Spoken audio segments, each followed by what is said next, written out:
एक गांव के अंदर कुआं बीच में था और उसका पानी बड़ा मीठा था और पूरे गांव के लोग उस कुएं का पानी पीते थे। एक बार क्या हुआ कि 3 कुत्ते लड़ते लड़ते आए और उस कुएं में गिर पड़े और मर गए।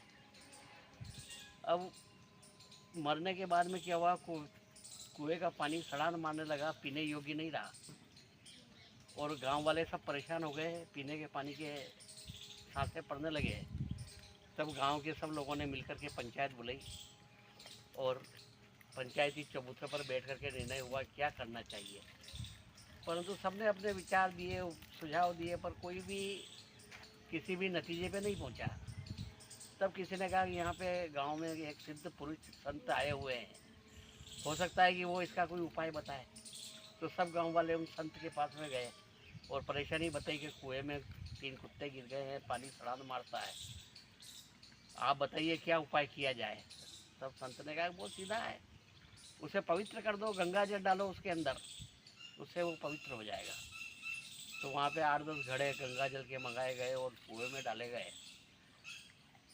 कुछ भी सुधार नहीं हुआ, फिर भी पानी सड़ांध मार ही रहा।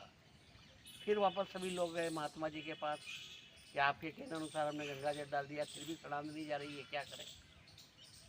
तो ऐसा करो कि इसमें कुछ सुगंधित द्रव्य डालो, इत्र वगैरह, ये फूल वगैरह और ये गुलाब जल वगैरह, ऐसे सुगंधित द्रव्य डालो, उससे ही सुगंधित हो जाएगा, ठीक हो जाएगा। वो भी उन्होंने उपाय किया पर इससे भी कोई फायदा नहीं हुआ। फिर महात्मा के पास में गए तो क्या हमने गंगा जल डाल दिया, गुलाब जल डाल दिया, कोई फर्क नहीं पड़ रहा है।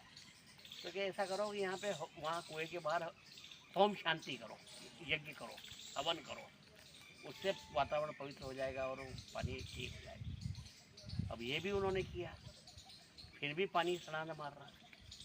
फिर महात्मा जी के पास में गए, उन्होंने कहा कि ऐसा करो कि वहाँ पे सत्संग करवाओ, भगवान की कथा कराओ, श्रीमद् भागवत कथा कराओ और उसके बाद में भंडारा कराओ, भोजन कराओ सबको, उससे ये परेशानी दूर हो सकती है।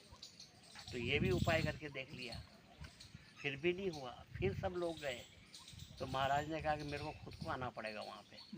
वो गए कुएं पे, देखा, सब तरफ देखा।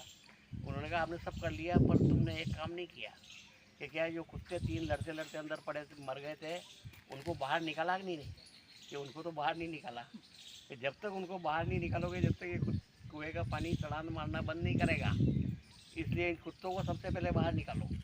तो सब गांव वालों ने मिल करके उसका कुएं का पानी तोड़ा और कुत्ते बाहर निकाले और फिर जब नया पानी आया तो उसने छलांग मारना बंद कर दिया।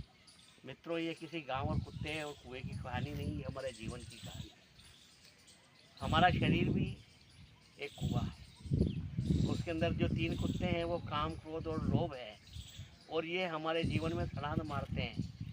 हम चाहे मंदिर जाएं, जप कर लें, तप कर लें, तीर्थ कर लें, भंडारा कर लें, कथा सुन लें, सत्संग सुन लें, सब उपाय करके देख लें, पर जब तक वो काम, क्रोध और लोभ के कुत्ते हमारे मन से बाहर नहीं निकालेंगे, तब तक हमारे शरीर के अंदर जो छलांग आ रही है, हमारे मनों में जो विकार पैदा हो रहा है, हमारे जो कृत्य दूषित हो रहे हैं, वे कभी भी सही होने वाले नहीं हैं। इसलिए सबसे पहले ये काम, क्रोध और लोभ के जो कुत्ते हैं, इनको बाहर निकालो, फिर आपका पानी जैसे उस कुएं का स्वतः ही सही हो गया था, वैसे आपका मन निर्मल हो जाएगा और आपको किसी प्रकार की कोई ज़रूरत नहीं पड़ेगी, न मंदिर जाना पड़ेगा, न तीर्थ करना पड़ेगा, न भंडारा करना पड़ेगा, कुछ नहीं करना पड़ेगा। सिर्फ 3 काम कीजिए, काम, क्रोध और लोभ को अपने से दूर कीजिए।